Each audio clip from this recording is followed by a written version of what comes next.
Okurigira report yashoze mu mwaka gw'2020 hamwe n'2021 nayoreka ngu abantu miliyoni 7 no bari kufa munsi yona habwe ndwara ezikurwa mu kwisi y'omwika mubi. Omu Uganda abantu 7 no bari kwitwa endwara ezo. Omundu arezi harimo kushasha ekifuba, okutukura amisho, asthma hamwe no kukura kubi kw'abaana ninga jet stunted growth. Okurigira Fidel Raja omukugu mu by'omwika okurwa mu kitongole kya Eyago ahitendekyo lya Makerere University ashobora hakabika omwika mubi. Data shows that air quality, there's a short term and there's a long term effect. Short term you may find start sneezing, chest pain, red eyes.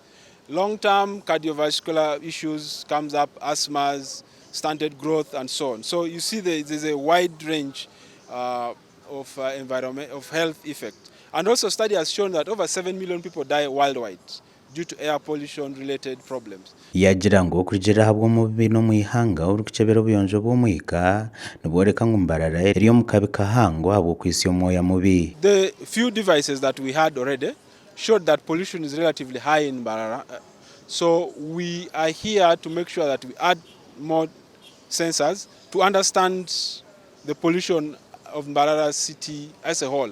Because when you have few monitors, you really don't understand the whole context.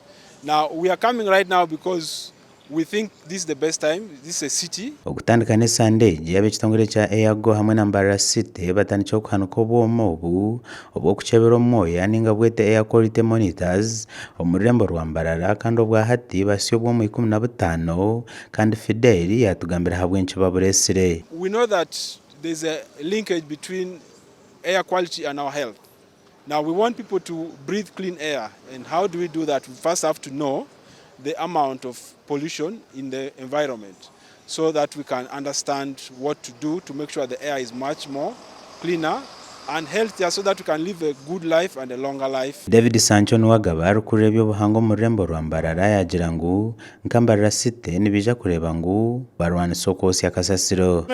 Kora kurango twaguma turi mu mbera y'urwoya rurunje no kurango abantu tibayo sakasasiro. Awakakutukosa kasasiro tuhidura ahambera y'urwoyo ruraro ryo mu omumwanya. Na nekindi kurango twayongeraho green cover.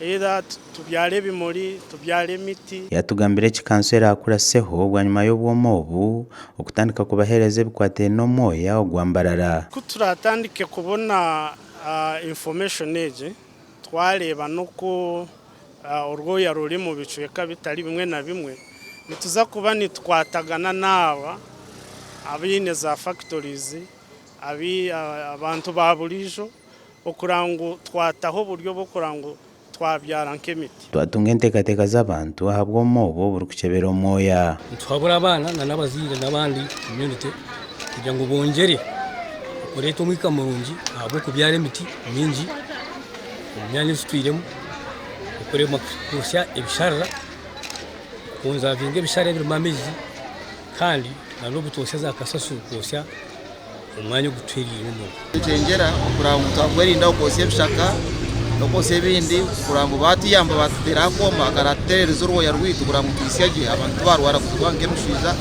korro ebisenyiga nebindi. Omuri Mbarara obwomo bubirwa office za kanso ya Mbarara City rwebikona biharwe mu mashomero gatari gamwe na gamwe hamwe na hanguto nyigenda kandi obwa hatendembo zono mu ihanga zamazire kutunga obwomo obu. Adolfa Ireka, Tayari West TV.